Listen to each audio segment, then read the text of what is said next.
Minha esposa e minha sogra frequentemente falavam em sua língua nativa.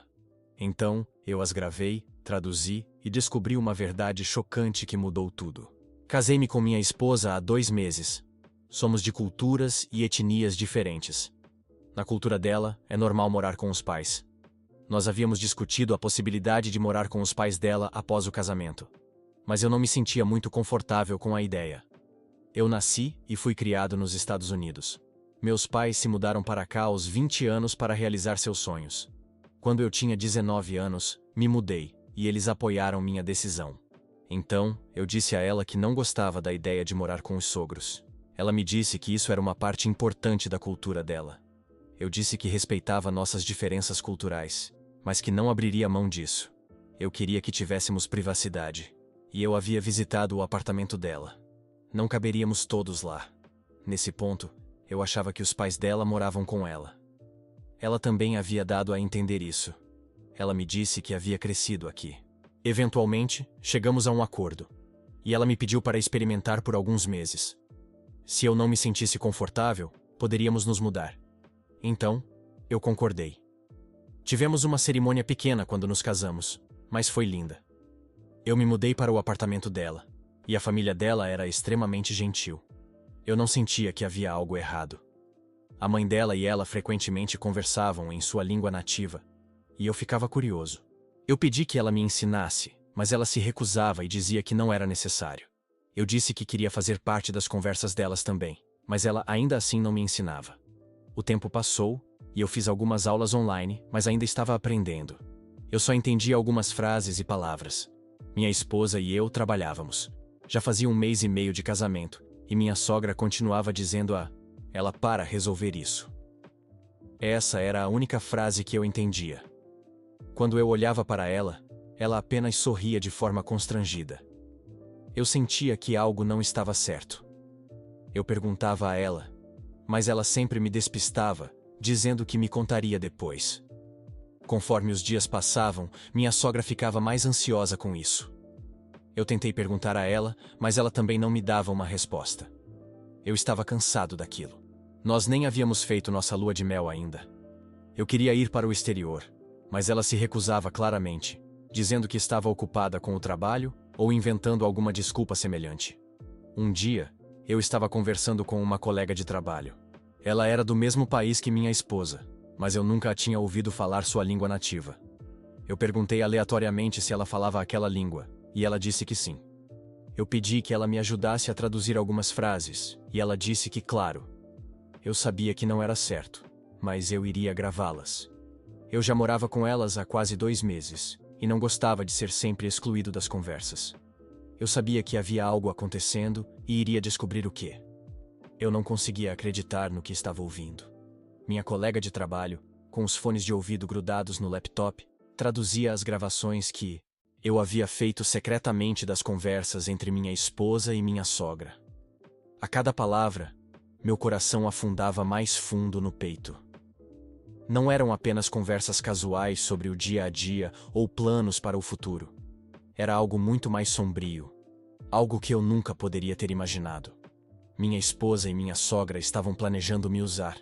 Eu era apenas um meio para um fim.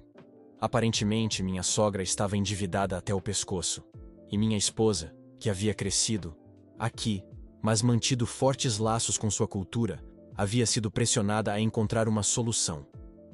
E essa solução era eu.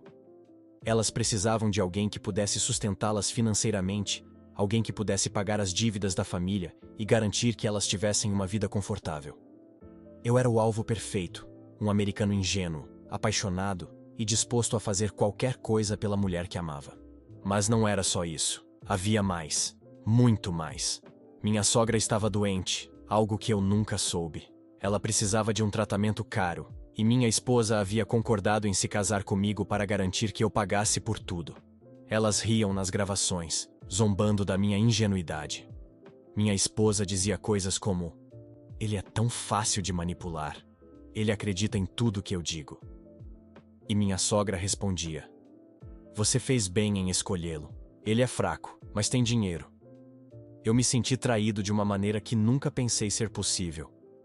Tudo que eu havia construído com ela, todos os momentos que compartilhamos, todas as promessas que fizemos um ao outro, eram uma farsa. Eu era apenas um peão no jogo delas. E o pior de tudo era que eu havia me apaixonado por ela de verdade. Eu havia confiado nela. Havia aberto meu coração e minha vida para ela. E ela havia usado isso contra mim. Eu não sabia o que fazer. Minha primeira reação foi de raiva pura.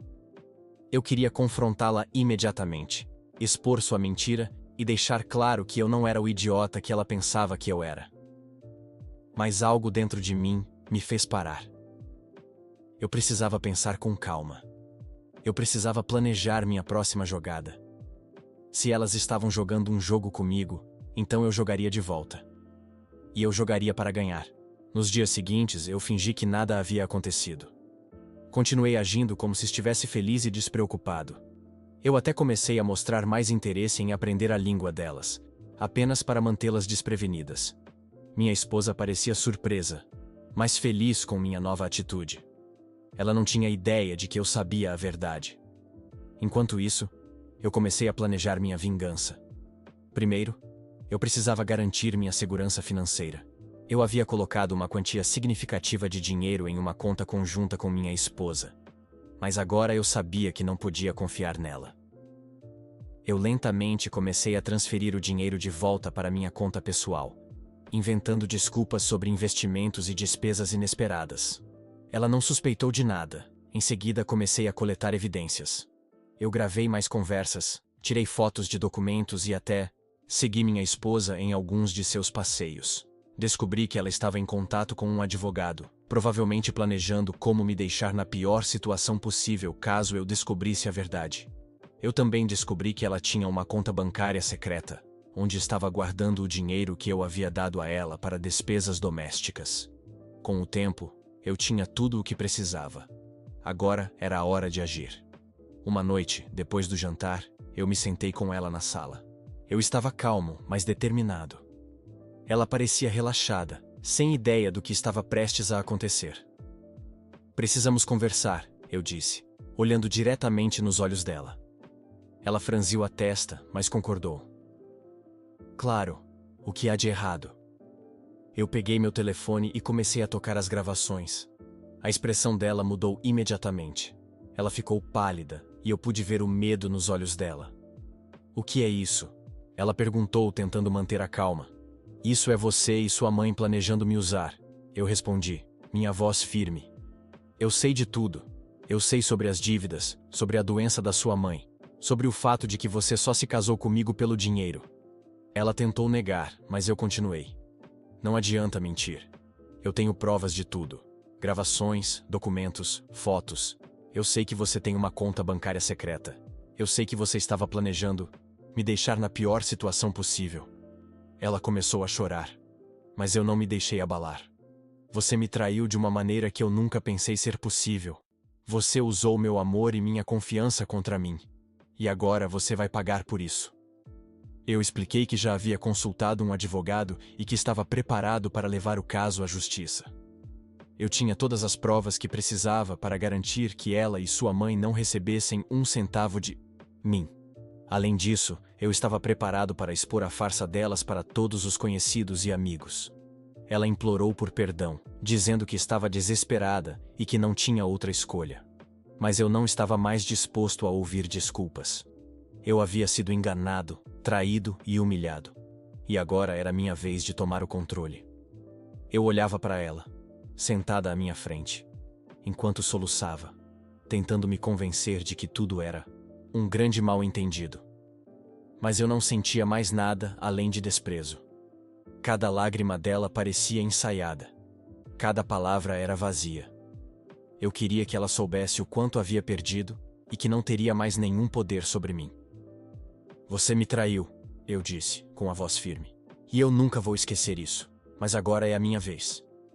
Naquela noite, antes de irmos dormir, ela tentou se aproximar. Tentou agir como se ainda fôssemos um casal, mas eu a afastei com um simples olhar. Não encoste em mim, murmurei, e ela recuou. Dormimos na mesma cama, mas foi a última vez. Eu estava decidido a agir.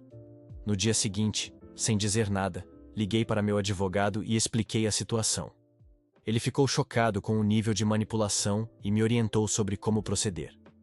Entrei em contato com o banco para bloquear qualquer movimentação da conta conjunta que ainda pudesse existir.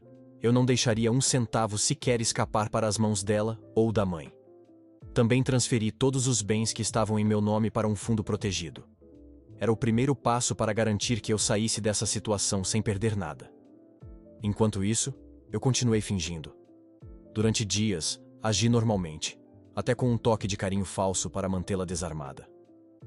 Ela parecia começar a acreditar que eu estava considerando perdoá-la, mas por dentro, eu estava saboreando cada detalhe do que planejava. Uma semana depois, tudo começou. No trabalho, eu pedi um tempo para organizar algumas questões pessoais e usei esse período para reunir todos os documentos necessários para encerrar a relação. Contratei investigadores particulares para descobrir ainda mais sobre os esquemas dela e da mãe.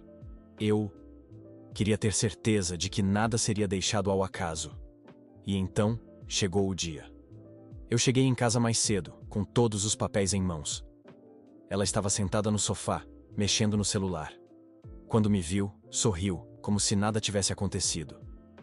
"Oi, amor", disse ela, mas o som daquelas palavras me fez ferver por dentro. "Precisamos conversar", eu disse, jogando os papéis na mesa. Ela olhou para mim confusa, e eu vi quando a ficha caiu. Ela começou a tremer, tentando pegar os papéis, mas eu os puxei de volta. "São os documentos do divórcio", continuei calmamente. "E eu sugiro que você os assine sem tentar inventar nenhuma desculpa, porque você não tem saída."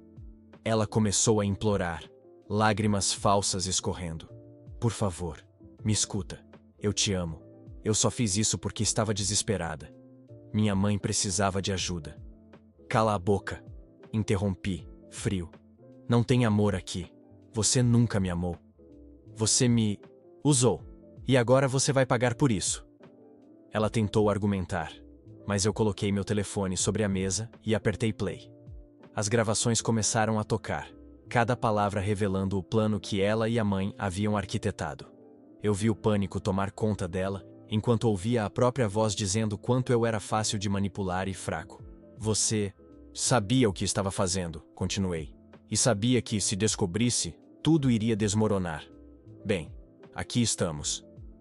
Ela ficou em silêncio por um momento, antes de finalmente explodir. "E o que você quer que eu faça agora? Quer que eu vá embora e deixe minha mãe morrer? Você acha que é melhor do que eu?" Eu ri, um riso amargo. "Não é meu trabalho salvar sua mãe. E certamente não é meu trabalho sustentar vocês duas enquanto riem de mim pelas costas." Eu me levantei e peguei os papéis. "Eu já tomei todas as precauções necessárias. Você e sua mãe não terão nada de mim. Já avisei ao banco, à polícia e ao meu advogado. E a propósito, você tem até o final da semana para sair deste apartamento. Está no meu nome agora." Ela ficou em choque, mas eu não terminei. "E mais uma coisa. Todos os nossos conhecidos, todos os seus amigos, vão saber quem você realmente é. Vou garantir que ninguém caia no mesmo truque que eu caí." Naquela noite, eu arrumei minhas coisas e fui para um hotel. Eu não queria mais passar um segundo sequer naquela casa. Ela me ligou dezenas de vezes, mas eu bloqueei o número. Minha decisão estava tomada. Nos dias que se seguiram, finalizei o divórcio. Minha advogada me informou que, com todas as provas que eu havia coletado, ela não tinha como contestar nada. Enquanto isso, publiquei anonimamente as gravações em fóruns e redes sociais onde ela e a mãe eram conhecidas. A reação foi devastadora para elas. Amigos e parentes começaram a se afastar, e as fofocas começaram a circular. No final, elas ficaram sozinhas, exatamente como mereciam. A mãe dela teve que vender o pouco que possuía para pagar parte das dívidas, e minha ex-esposa tentou de tudo para reconstruir sua vida. Mas o estrago estava feito. Ninguém mais confiava nelas. Quanto a mim, eu recomecei. Mudei de cidade, comprei um novo apartamento, e pela primeira vez em meses, senti paz. Olhando para trás, percebo que a maior vingança foi recuperar minha vida e deixá-las afundar na lama que elas mesmas criaram. Elas tentaram me destruir, mas no final, foram destruídas pelas próprias escolhas. E eu segui em frente, mais forte do que nunca. Essa foi só uma onda no mar de histórias reais. Inscreva-se, ative o sininho e continue navegando comigo, o Capitão Reddit.